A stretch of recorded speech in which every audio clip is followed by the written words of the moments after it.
চলো আজ একটা ছোট্ট গল্প তোমাদের সাথে শেয়ার করি। সারাদিন কাঁদতাম, অনেক উল্টোপাল্টা ভাবতাম। তারপর একদিন মনে করি যে আমাদের অন্য কিছু করা উচিত, অন্য কিছু ভাবা উচিত। আমাদের উদ্দেশ্য কী, আমরা কেন মানব জন্ম লাভ করেছি, আমরা কেন এই ধরাধামে এসেছি। তো সব কিছুর মেন উদ্দেশ্য হরে কৃষ্ণ।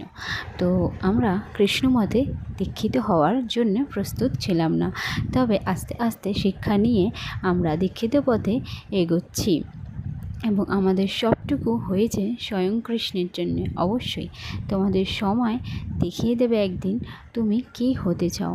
তুমি যদি অল্প সময় ভগবানকে দাও, তোমাকে অধিক সময় ভগবান দিতে চাইবে না।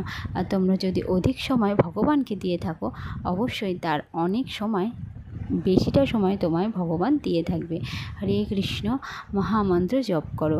হরে কৃষ্ণ কৃষ্ণ কৃষ্ণ হরে হরে, হরে রাম রাম রাম হরে হরে।